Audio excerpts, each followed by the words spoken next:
오늘 제목이 석 달 내에 이제 세계에 재앙이 올 것이다라는 굉장히 유명한 분들의 이야기들을 이제 여러분들에게 좀 해드리고 싶어서 오늘 제목을 사실 이렇게 했습니다.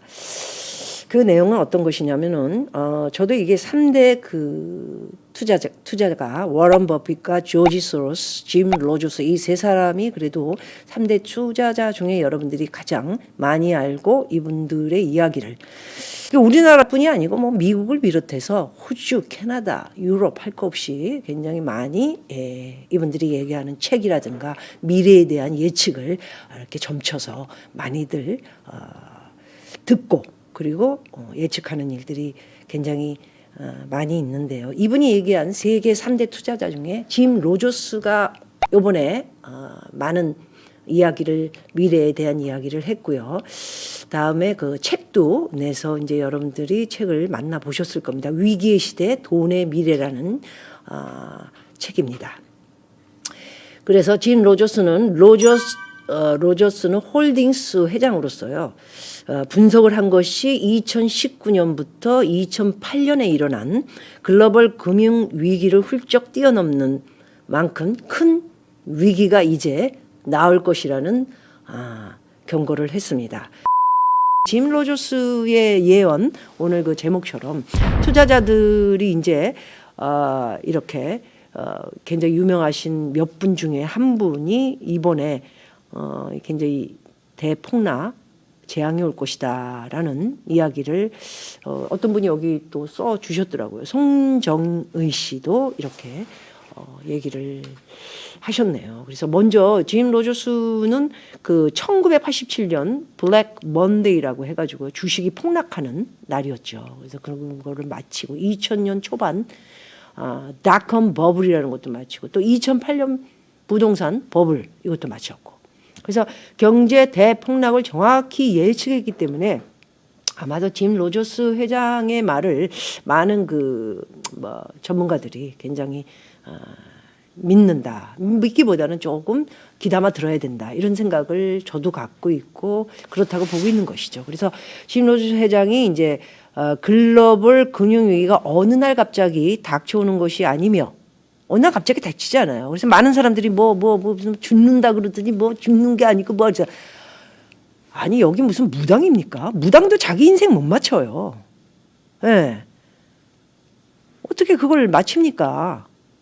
딱 매돌 이건 못 맞히죠. 그러나 우리가 지금 예측하고 있는 것은 올 것이다 한번 크게 그 재앙이.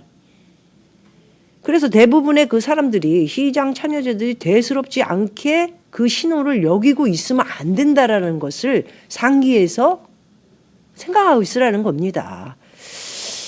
이분 그 짐 로저스 회장은 위기의 시대 돈의 미래라는 그 책에 신호를 언급했는데 첫 번째는 재정 악화. 2008년 각국 정부는 수조 원에 달하는 돈을 찍어내고 빌리고 쓰고 있다. 사실이죠. 그리고 바이든이 이제 대통령이 됐기 때문에 엄청난 돈을 찍어서 뿌릴 겁니다. 그렇지 않으면 안 됩니다. 한 예를 들어서 제가 LA 가가지고 얼마나 많은 사람들을 만났습니까? 와이프하고 그 부부가 4,000불씩 8,000불을 받습니다. 6개월 동안 받았대요. 예. 그랬다가 이제 조금 좀 낮이니까 이제 뭐 가게도 좀 오픈하고 그러면서 이제 했는데 다시 또 팬데믹 이렇게 상태가 오면서 다시 또 돈을 또 받아야 된다. 우리나라처럼 무슨 20만 원 주고 쿠폰 주고 이러질 않나요? 미국은 그냥 주면 딱 니네 얼마씩 벌었냐? 뭐 얼마씩 벌었다. 그러면 딱 그렇게 주는 거죠. 네, 그래서 그런 위기에 대한 돈들이 그렇게 많이 나가는데 어떻게 돈을 안 찍습니까? 미국이 무슨 신입니까? 네, 필요하면 미국은 달러의 나라이기 때문에 막 찍어내면 돼요. 그러면 어떻게 됩니까? 우리나라 달러들이 굉장히 뭐 지금 현재는 떨어져 있는 상태이기 때문에 더 떨어진다. 아무도 몰라요. 달러를 누가 맞춰요? 누가 맞춥니까? 달러? 떨어질 거다. 오를 것이다. 제가 이 유튜브를 통해서 누차 말씀드린 게 달러는 맞히기가 너무 어렵다.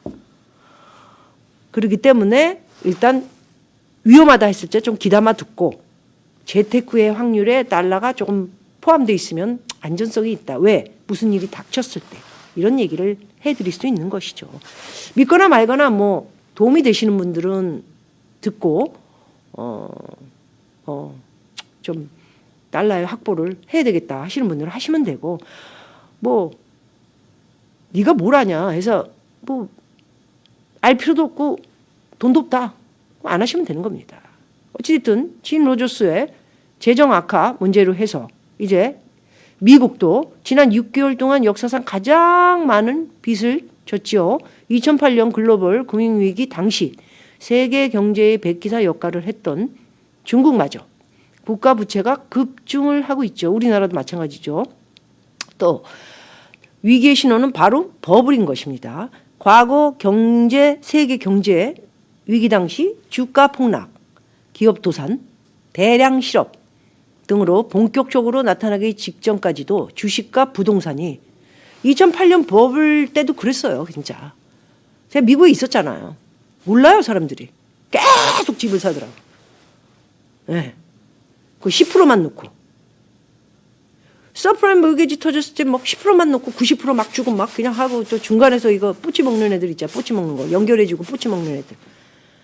100만 원, 200만 원씩 뿌찌 먹는다 그래요. 이렇게 은행하고 대출 받게 해주는 그 브로커들이죠.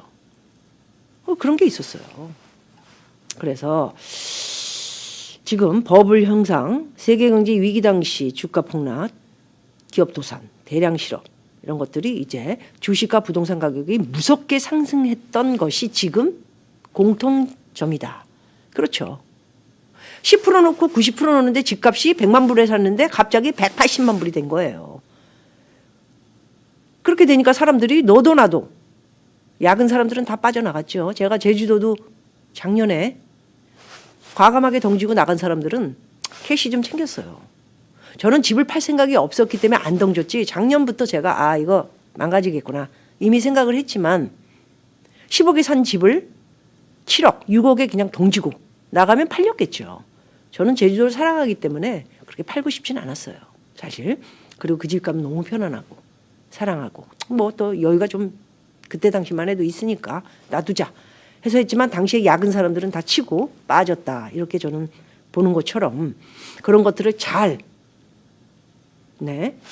이렇게 예측을 할 줄 아는 사람들이 바로 재테크 하는데 큰 돈을 벌고 성공한다는 것이죠. 그래서 공통점이 하여튼 주식과 부동산이 엄청나게 지금 상승을 했고, 이런 것들이 버블 때와 비슷하다는 거. 이로 인해서 가짜 호황가 날마다 경신하는 지금 우리나라의 사상 최고가의 주식, 대통령이라는 작자가 지금 3천까지 갈 것이다. 이런 말을 이렇게 막 해야 되는지 저는 정말 알 수가 없다라는 생각을 갖습니다. 지금 시장이 전 세계 모든 전문가들이 보는데 이제 버블이 와서 재정 악화로 무너질 것이다. 재앙이 올 것이다. 누가 봐도 지금 춥잖아요, 지금. 네. 그런 이런 시기에 3천 갈 것이다. 4천 갈 것이다. 이런 말을 함부로 한다는 게 저는 조금 이해가 안 간다라는 생각이 듭니다. 자, 또 한번 송정의 씨는 뭐 이제 거품을 빼고 현찰, 캐시를 가지고 있어야 한다. 이런 내용으로 뭐 자기가 굉장히 알뜰살뜰 아끼는 것들을 이미 다 정리를 했죠. 그래서 엄청난 캐시를 이렇게 들고 있고 이렇게 흔들고 있죠. 예. 그 재앙이 사실 이 사람들한테 빨리 재앙이 와야 되는 거죠. 그 재앙이 오면 그때 제가 타이틀로 뭐 썼다고 뭐 막 그러신 분처럼 죽는 거죠. 왜냐하면 그때는 그냥 우리나라 IMF 왔을 때처럼 막 다 버렸잖아요. 그냥 여기 저 아파트들이 40억 좀 안 되는 35억 좀 안 되는 것들이 2억 5천 뭐 2억 8천 아시는 분은 아시잖아요. 그렇게 다녔어요. 날라다녔어요 이렇게. 그래도 사달라고 기업하는 사람이 부도 나가지고 2억 5천 3억이었다가 2억 5천 막 이렇게 굉장한 금융위기로 우리나라가 거의 절망에 가까운 그런 시기가 있었고, 또 위기가 오니까 어떻게 됐죠? 찬스가 왔잖아요. 그때 가장 큰 돈을 벌었던 사람은 달러를 가장 많이 갖고 있었던 로스앤젤레스, 캘리포니아 교포분들이었어요. 사실 여기 뒤에 있는 뭐 지금 뭐 100억 그분들은 벌써 옛날에 팔았죠. 한 52억 때 정리했을 거예요. 50억 정도, 30억 정도. 그런 것들이 100억, 150억 하던 것들이 10매독이었으니까 13억, 12억 그런 시기가 있었죠. 그러나 이번에 뭐 또 이렇게 위기가 온다면 그렇게까지야 되겠습니까? 네. 그리고 부동산이 워낙 이제 젊은 친구들도 집이 있어야 된다. 이런 것을 좀 깨달았다고 해야 하나요? 아니면 뭔가 이렇게 마음을 재산이 하나 있으면 참 편안하구나 이런 걸 알게 된 것인지 좀 부동산을 굉장히 좋아하는 그런 젊은 친구가 많아졌다라는 말씀을 드릴 수 있을 것 같습니다.